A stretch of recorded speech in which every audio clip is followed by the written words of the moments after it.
The salvage beacon had been sending its signal for 3 weeks. Every ship in the sector had received the coordinates. Every captain had seen the report. A massive vessel of unknown origin was drifting at the edge of the hollow expanse, waiting for someone brave enough or foolish enough to claim it. Captain Yuna sat in her chair aboard the freighter Morning Star and watched the beacon pulse on her display screen.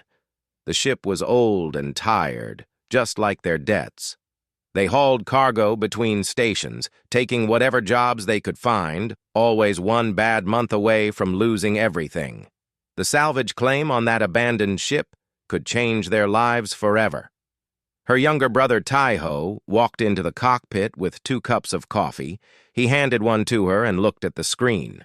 His face told her he already knew what she was thinking. "The Valeth sent a team," he said. "They turned back after 6 hours." "I know."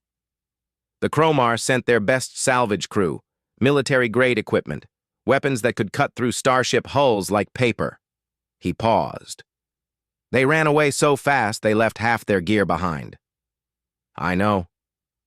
"The Thessians sent a drone worth more than our ship, our cargo, and probably our organs combined. Something crushed it into a perfect ball and left it in the middle of a corridor." Yuna took a sip of her coffee. "I know all of this, Taiho." "Then why are you still looking at that beacon like it owes you money?"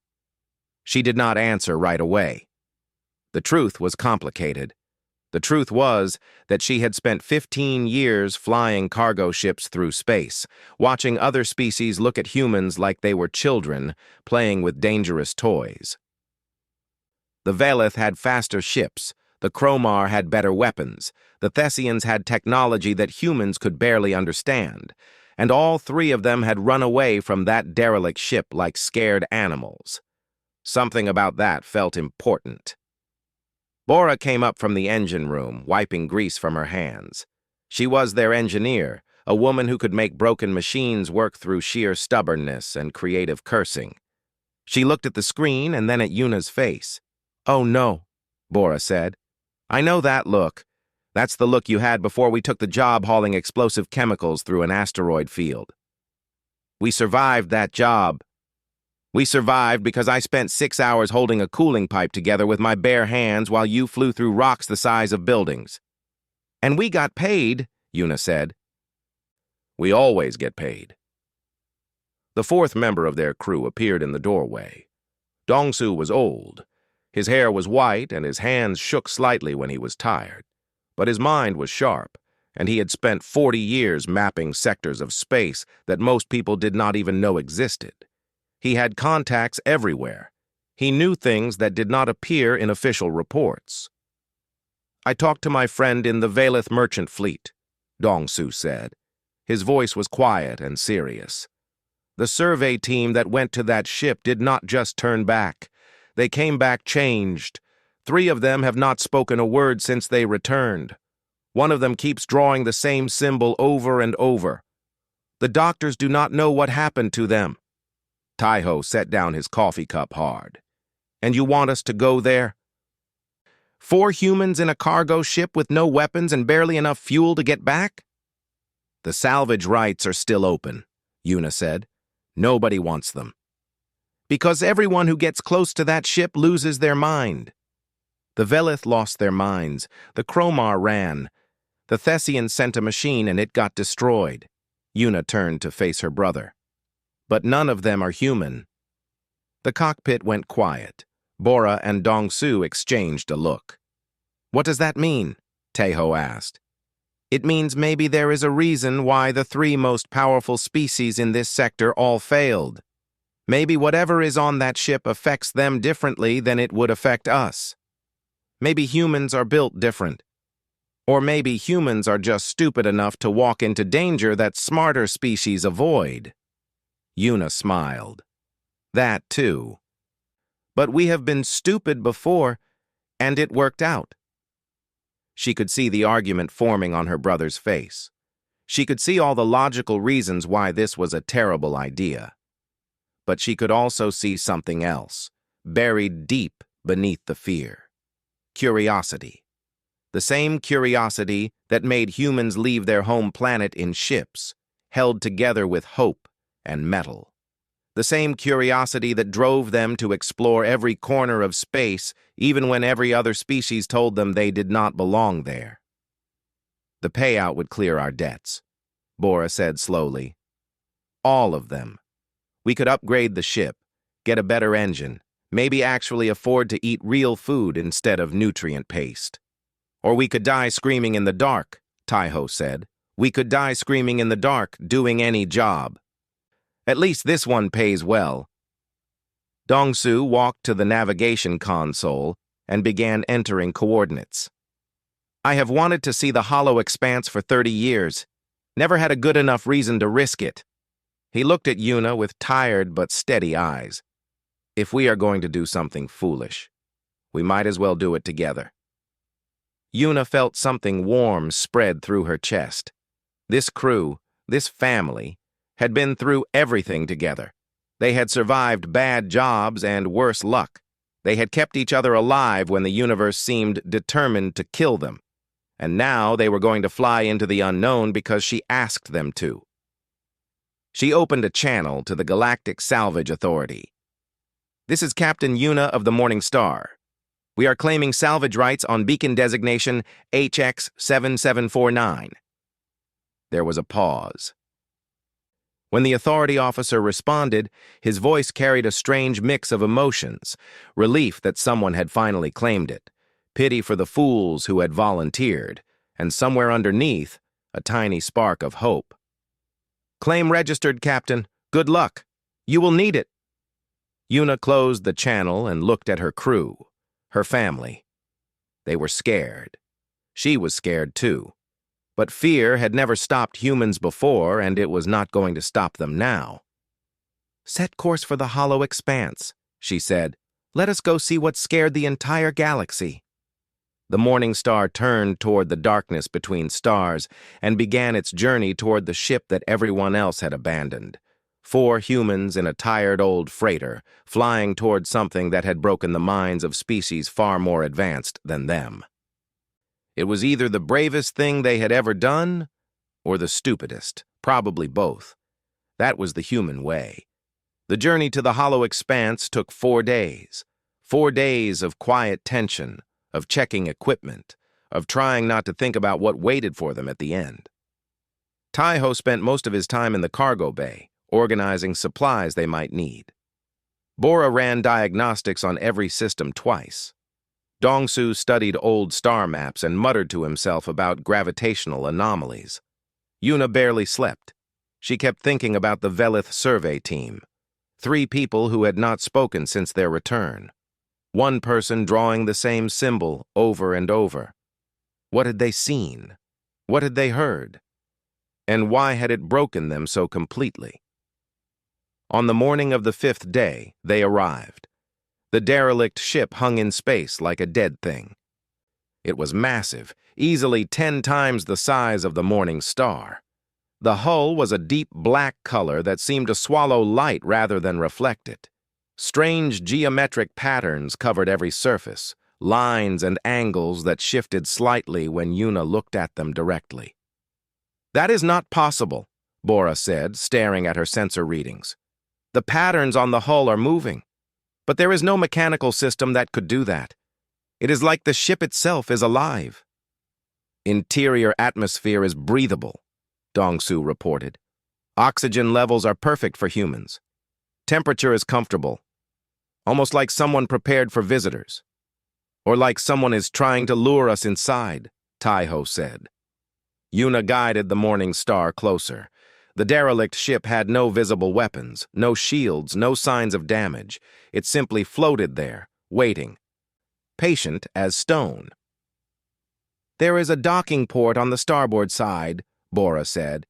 It looks compatible with our airlock. That should not be possible either. This ship is clearly ancient. How would it have a docking port that fits modern human ships? Nobody had an answer for that. They docked slowly, carefully. The connection was smooth, as if the derelict had adjusted itself to match their airlock perfectly. When the seal was confirmed, Yuna stood up and looked at her crew. We go together. We stay together. If anything feels wrong, we leave immediately. No arguments, no delays. Agreed? They all nodded. The airlock opened with a soft hiss. The air that flowed in was clean and fresh, with no smell at all. The corridor beyond was tall and narrow, built for something that did not move like humans. The walls were covered in the same shifting patterns as the exterior, geometric shapes that seemed to pulse with a faint light. They found the first warning 10 meters inside, a Velith survey marker placed hastily near the wall. A single word was written on it in universal trade script. Aware. Aware, Taiho read. Aware of what? Us, probably, Bora said.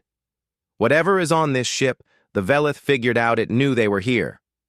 They moved deeper into the ship. The corridors twisted and turned in ways that did not make logical sense. Sometimes they seemed to walk downhill but end up higher than where they started. Sometimes the walls curved in directions that hurt to look at. Dongsu kept checking his navigation device. According to this, we have walked 3 kilometers, but the ship is only 2 kilometers long. The geometry of this place is wrong. Welcome to the hollow expanse, Yuna said. Nothing here follows normal rules. They found the Kromar camp in what looked like a cargo bay. Equipment was scattered everywhere, half-packed containers and abandoned weapons. It was clear the Kromar had left in a hurry. They had not even taken their most valuable gear. Taiho picked up a datapad from the ground. The screen flickered to life, showing a final log entry. Dongsu translated the Kromar text slowly. It knows we are here. It has been watching since we entered. We can feel it inside our skulls, like pressure, like something pressing against the inside of our brains. We are leaving. Do not follow. Do not come here. Whatever you do, do not answer if it speaks. Bora wrapped her arms around herself. I am starting to think this was a bad idea. Starting to think, Taiho said. I have thought that since the moment we left. They continued forward anyway. They had come too far to turn back now. The salvage claim was filed. If they left without at least documenting what was here, they would get nothing. And they needed something. The next discovery was worse than the Kromar camp. In the center of a wide corridor, placed carefully like a trophy or a warning, was the Thessian drone. It had been one of the most advanced reconnaissance units ever built, capable of surviving environments that would kill any organic being. Now it was crushed into a perfect sphere, about the size of a human head. Every piece of it was compacted together, folded, and pressed with impossible precision. How? Bora whispered. The force required to do this would be enormous. And look at it. It is perfect. Every edge is smooth. This was not destruction. This was craftsmanship. They stood in silence, looking at the crushed drone. The message was clear. Whatever lived on this ship was powerful beyond their understanding. It could destroy advanced technology like a child crushing an insect, and it wanted them to know that. Yuna was about to order a retreat when she heard it. Not through her ears, not through the ship's communication system. The sound came from inside her head, a voice that seemed to press against her thoughts like a hand against glass. "Why do you come?" she gasped. Taiho grabbed her arm. Bora stumbled backward. Dongsu pressed his hands against his temples. "Did you hear that?" Taiho's voice was shaking. "Please tell me you all heard that."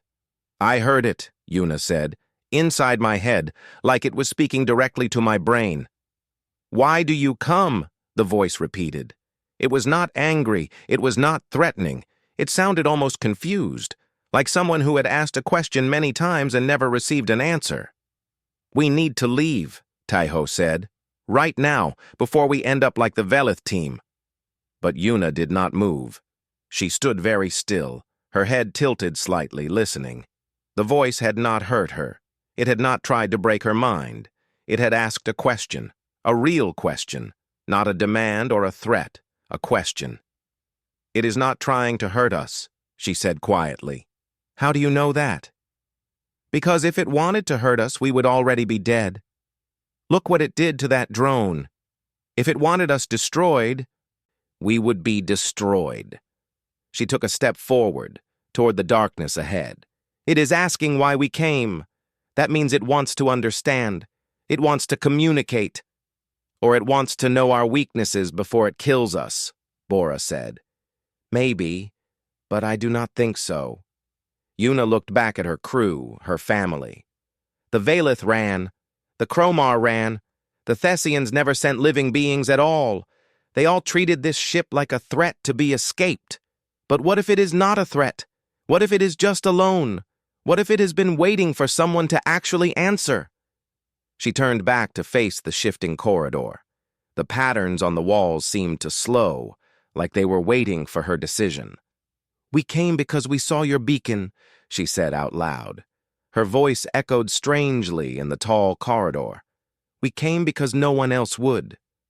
We came because humans are curious and stubborn and too foolish to run from things we do not understand. The silence stretched out like a held breath. Then the voice came again, softer this time, almost gentle. You are different. Yuna smiled despite her fear. Yes, we are. Every instinct told them to run. Every lesson they had ever learned about survival screamed at them to retreat to the morning star and fly away as fast as their engines could carry them. But Yuna walked deeper into the ship, and her crew followed. They followed because she was their captain. They followed because she was family. And they followed because something in her voice, in her certainty, made them believe she understood something they did not.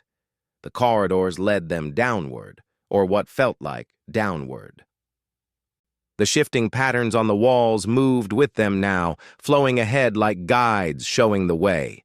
The air grew warmer. The strange geometric shapes began to pulse with a soft, rhythmic light. Like a heartbeat, Yuna realized. The ship has a heartbeat. The voice spoke again, pressing gently against their thoughts. The others fled. Their minds were brittle. They shattered at my touch. Why do you remain?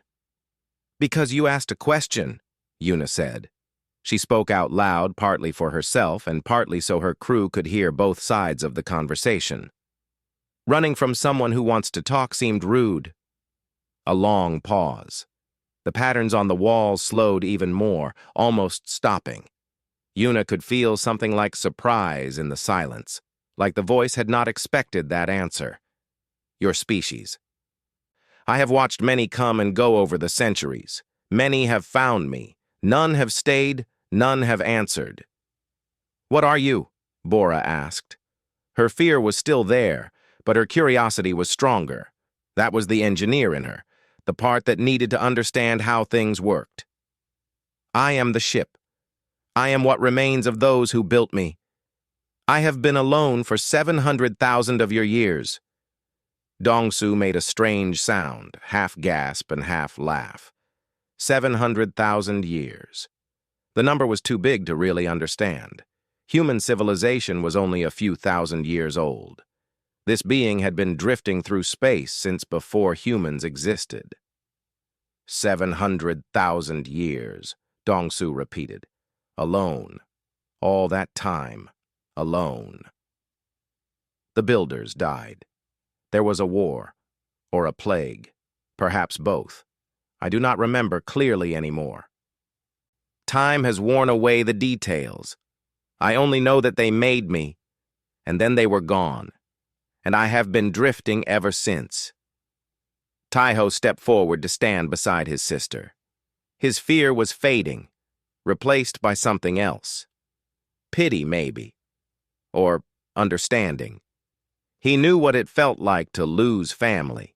He could not imagine losing everyone and then being alone for hundreds of thousands of years. You reached out to the others, he said, the species that found you before us. You tried to talk to them. I tried, but their minds could not hear me, not properly. When I spoke to them, it caused pain, confusion, damage.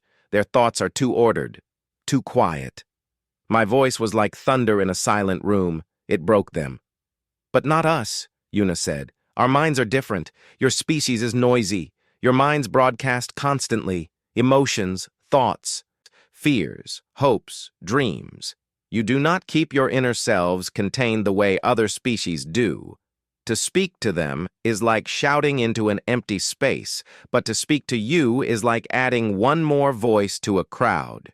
You are already so loud that my voice simply joins the chorus. Yuna understood then. All the things that other species criticized about humans, all the traits they called weaknesses, were actually the key to this moment. Humans were emotional. Humans were chaotic. Humans were noisy and undisciplined and wore their hearts on their sleeves. And that noise, that chaos, that constant emotional broadcasting was exactly what allowed them to hear this ancient voice without being destroyed by it. "You have been lonely," she said. It was not a question. The patterns on the walls pulsed slowly. The soft light brightened and dimmed like breathing. And when the voice came again, it carried something Yuna had not expected. Emotion. Real emotion.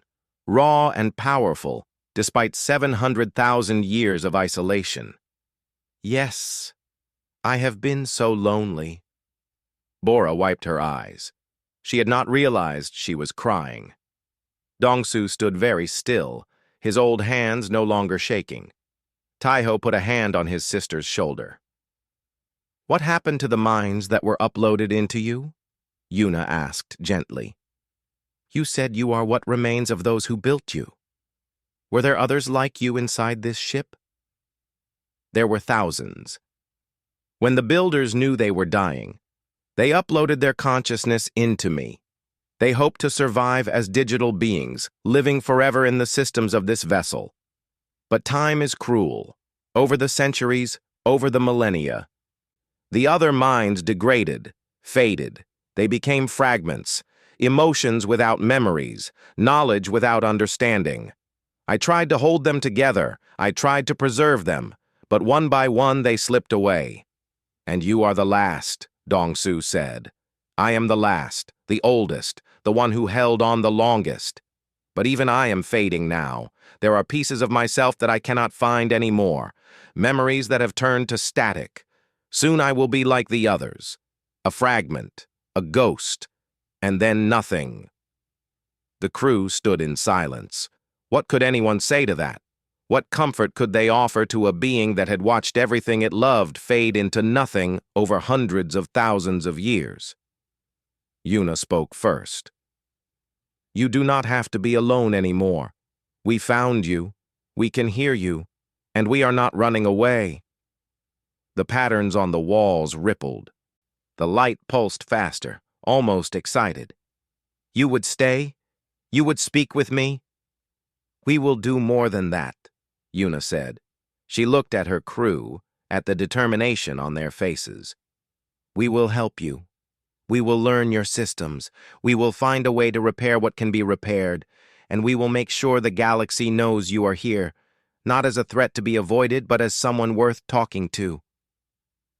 The voice was quiet for a long moment.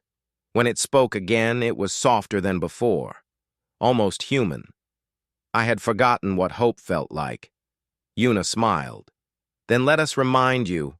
But first, we need something to call you. Do you have a name?" "I had a designation once, a number. But the builders did not give names the way your species does. Names meant something different to them." Dongsu spoke up. "In my language, there is a word, gaeom. It means humility, the quality of being modest, of knowing your place in the universe while still having value." He looked at the shifting walls around them. "You have drifted alone for 700,000 years, watching civilizations rise and fall, and your first words to us were a question, not a demand. That seems humble to me." The patterns swirled, considering. "Gaeom. I like this. It feels right. Yes, you may call me Gaeom." Taiho actually laughed. It surprised everyone, including himself. "We came here expecting to find a monster, Instead, we found a lonely old ship that just wanted someone to talk to. I understand why they feared me. I would fear myself, too, if I encountered me without understanding. But you did not run. You stayed. You listened. That means more than I can express. That is what humans do, Yuna said. We are stupid and stubborn, and we never know when to quit. But sometimes that means we find things that everyone else missed. Sometimes it means we make friends in places where nobody else would look. She reached out and placed her hand against the wall. The patterns flowed around her fingers like water, warm and welcoming. Hello, Guillaume. My name is Yuna. These are my friends and family. We are very glad to meet you. Hello, Yuna. Hello, friends. I am very glad to meet you, too. They spent 3 days aboard Guillaume, learning and exploring and talking. The ancient ship seemed to come alive around them, walls brightening when they entered rooms, temperature adjusting to their comfort, corridors gently guiding them toward interesting places. It was like being inside a living creature that was desperately happy to have company. Guillaume shared stories of the builders. They had been a species that traveled between galaxies, masters of technology that made current civilizations look primitive. They had built ships that could live for millions of years, vessels capable of thought and feeling and growth. And when they knew their end was coming, they had uploaded their minds into these ships, hoping to survive as something new. But Guillaume was damaged. The 700,000 years had taken their toll. Systems that should have been self-repairing had worn down beyond recovery. Knowledge that had been carefully stored had degraded into fragments. Guillaume was like an ancient library where most of the books had crumbled to dust, leaving only scattered pages and fading words. I can see the damage in your systems, Bora said. She had spent 2 days learning to read the builder technology, and her engineer's mind was horrified by what she found. The degradation is everywhere. Critical pathways are failing. Memory cores are corrupted. If nothing changes, you will lose coherence within a few centuries. I know. I have watched myself fade for a very long time. There is nothing I can do to stop it. The technology to repair me died with the builders. Maybe not, Bora said slowly. The principles behind your systems are not impossible to understand. They are advanced, incredibly advanced, but they follow logical patterns. With enough time and study, I think we could learn to maintain you, even repair some of the damage. Guillaume's patterns pulsed with something like surprise. You believe this is possible? Humans are good at fixing things, Taiho said. He was sitting against a wall eating a ration bar from their supplies. We are especially good at fixing things we do not fully understand. It is kind of our specialty. Dongsu nodded. We flew into space with chemical rockets and metal tubes. We crossed between stars using technology we invented as we went. Humans have a talent for making things work even when they should not. On the 3rd day, Guillaume led them to the heart of the ship. It was a vast chamber at the center of the vessel, a space so large that their voices echoed. The walls were transparent, showing the incredible machinery beneath the surface. Systems of impossible complexity, technology that represented millions of years of advancement, all of it glowing with soft light. This is beautiful, Yuna whispered. This is where I truly live. The heart chamber. From here I can see all of myself, all of my systems, all of my memories that remain. And from here I wish to make you an offer. They gathered together, suddenly serious. They had known this moment would come. Nothing was free, especially not something this valuable. I cannot repair myself. The damage is too extensive, and I do not have the capability for self-modification. But your species is different. You are adaptable, creative. You build solutions to problems that have never been solved before.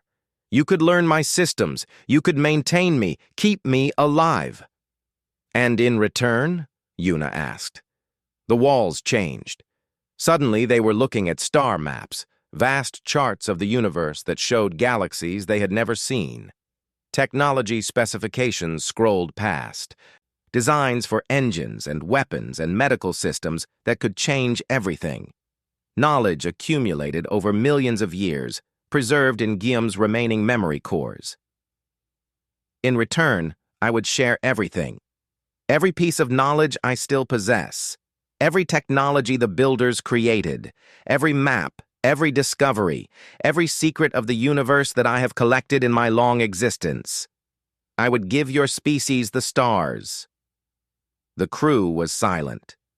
The weight of the offer pressed down on them. This was not just salvage anymore. This was not just a lucky find that would pay off their debts. This was something that could change the course of human history.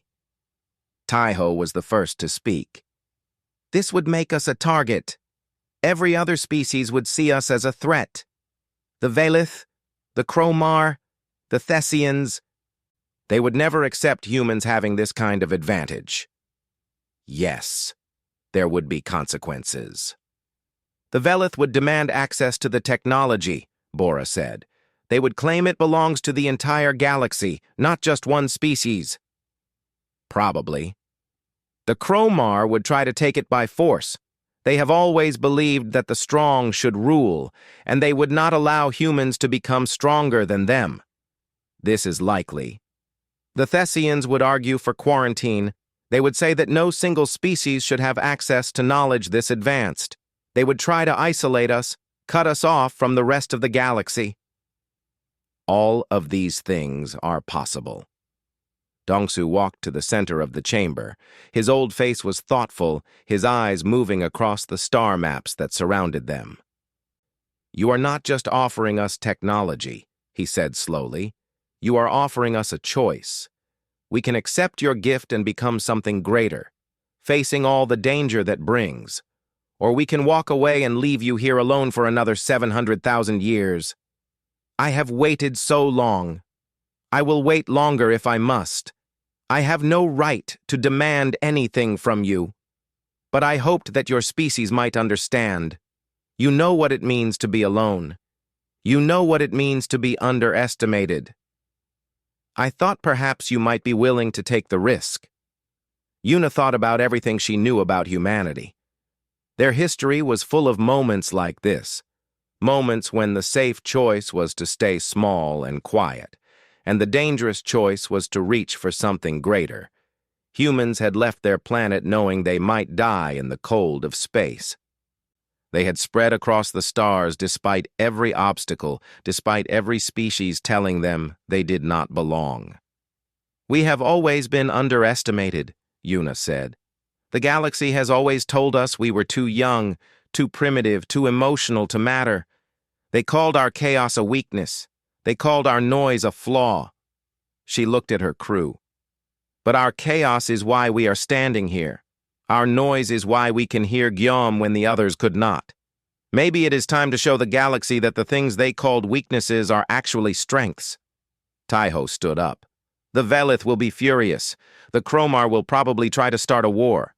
The Thessians will make speeches about galactic safety that last for decades. Yes, Yuna said, and you want to do this anyway. I want us to make the choice together. As a crew. As a family. Bora looked at the technology surrounding them, the impossible wonders that could change everything. I have spent my whole life fixing broken things and dreaming of building something new. This is the chance to build something that actually matters.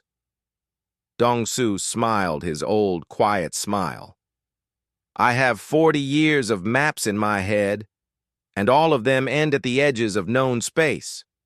Guillaume has maps of places we have never even imagined. I want to see where they lead. Taiho sighed. I think we are all going to die. But I thought that when we took the salvage claim, and I was wrong then. Maybe I will be wrong again. Yuna turned to face the center of the chamber, where Guillaume's presence was strongest. We are not going to walk away, but we are not going to rush into this either. You have waited 700,000 years. You can wait a little longer while we figure out how to do this right. What do you propose? Partnership. Real partnership. We bring more people here. Engineers, scientists, diplomats, people who can learn your systems and help us prepare for what is coming. We introduce you to the galaxy slowly, carefully, on our terms. And when the other species come for us, and they will come, we face it together. The heart chamber pulsed with light. The star maps swirled around them like a celebration. Together. I like this word. I have not had anyone to be together with for a very long time. Then it is settled, Yuna said. Welcome to humanity, Guillaume. We are glad to have you. I am glad to be had. Bora laughed. We are going to need to work on your sentence structure. I have 700,000 years of language to catch up on. I look forward to learning.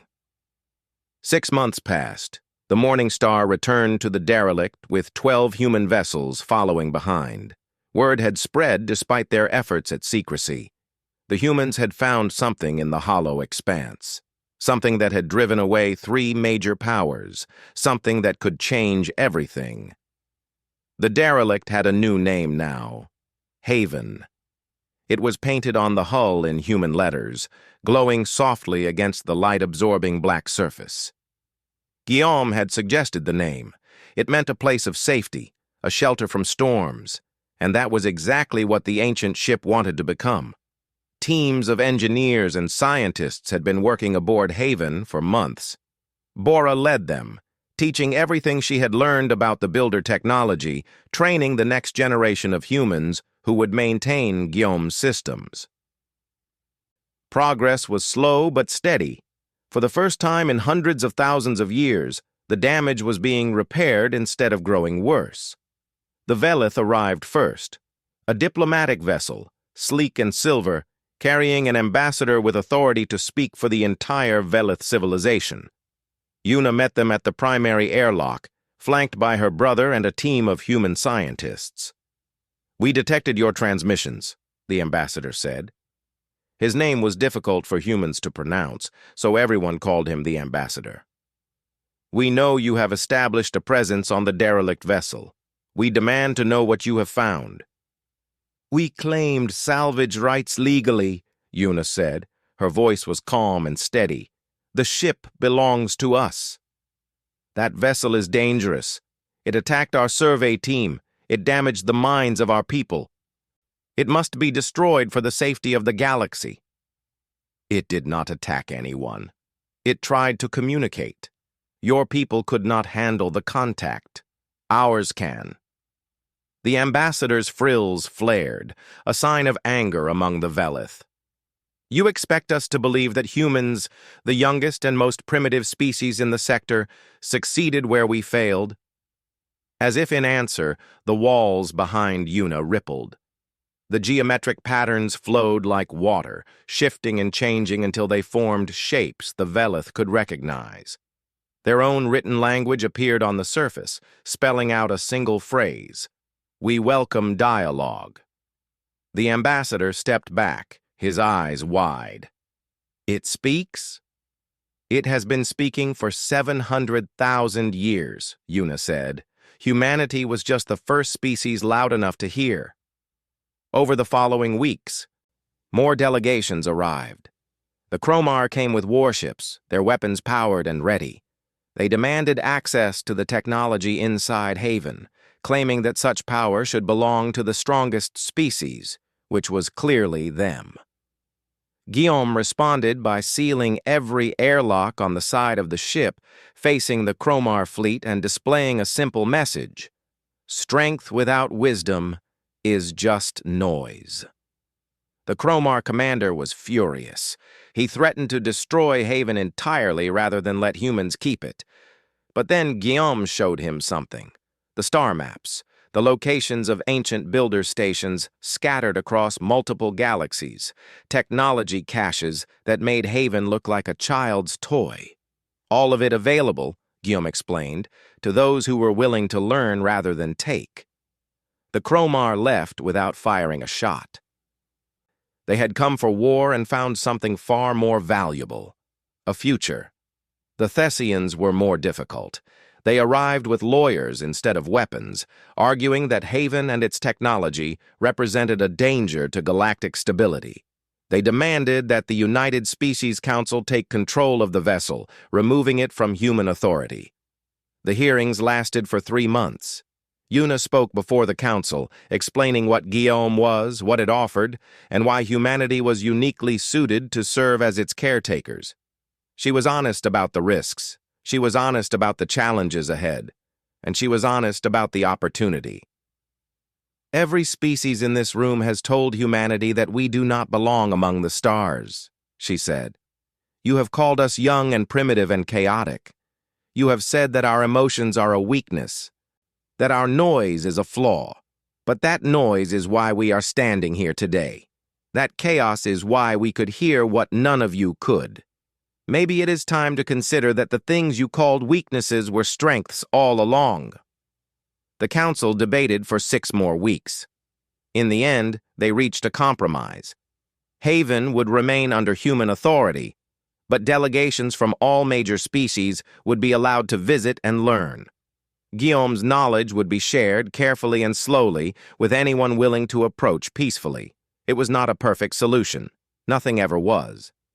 But it was a beginning. 1 year after the Morning Star first docked with the derelict, Una stood in the heart chamber and looked at the stars through Guillaume's transparent walls. So much had changed. Humanity's position in the galaxy had shifted from bottom to something else entirely. Not top, not yet, but no longer dismissed, no longer underestimated. Taiho joined her, carrying 2 cups of coffee, just like he had on the day this all started. "Do you ever regret it?" he asked. "Claiming this ship?" Una thought about the politics and the threats and the endless negotiations. She thought about the Velith ambassador, who now sent her personal messages asking about Guillaume's health. She thought about the Kromar commander who had returned twice, each time with fewer weapons and more questions. She thought about the weight of being the species that everyone watched, the bridge between an ancient intelligence and a galaxy that was only beginning to understand what it could become. "I do not regret it." Guillaume's voice was gentler now. The humans had taught it to speak softly, to modulate its presence so it did not overwhelm. 700,000 years of loneliness ended by a human captain too stubborn to run away. "Neither do I," Una said. She sipped her coffee and watched the stars. Somewhere out there were the builder stations Guillaume had described, ancient caches of technology waiting to be discovered. Somewhere out there were other ships like Haven, drifting alone, waiting for someone to find them. And somewhere out there, she knew, were species that humanity had not yet met, challenges they had not yet faced, wonders they had not yet imagined. The galaxy had spent centuries telling humanity they were too loud, too chaotic, too emotional to matter. It turned out those were exactly the qualities the universe had been waiting for. "So what happens now?" Taiho asked. Una smiled. "Now we keep going. We learn everything Guillaume can teach us. We explore those star maps. We find what else is out there. And when the next impossible challenge shows up, when the next ancient mystery needs solving, when the next voice calls out from the darkness asking if anyone can hear, we will be there. Together." "Together," Una agreed. The Morning Star was still docked to Haven, a tiny freighter attached to a vessel older than human civilization. It looked absurd, really. Like an ant riding an elephant. But that ant had done what empires could not. It had listened when everyone else ran. It had answered when everyone else stayed silent. And it had proven, once again, that humanity's greatest strength was never giving up. Dongsu appeared in the doorway of the heart chamber. His white hair was thinner now, but his eyes were bright with excitement. "The latest survey is complete," he said. "Guillaume has identified a builder station in a system about 6 months from here. It has been dormant for 500,000 years, but it might still be functional. The technology inside could advance our medicine by centuries. Bora pushed past him, her hands covered in grease as always. And I have finally figured out how to stabilize Gaiam's memory cores. The degradation has stopped. We are not going to lose any more of the old records. Gaiam's patterns swirled with something that looked like joy. You have given me hope. You have given me a future. I do not know how to repay this gift. Keep talking to us, Yuna said. Keep teaching us. Keep being our friend. This I can do. This I will do for as long as I exist. And with that, the crew of the Morning Star, the humans who had changed everything by simply being willing to listen, began planning their next journey. There was a galaxy out there full of wonders, and they were going to find every single one. The universe had never seen anything quite like humanity, and it was about to find out just how much one stubborn, noisy, chaotic species could accomplish when they put their minds to it.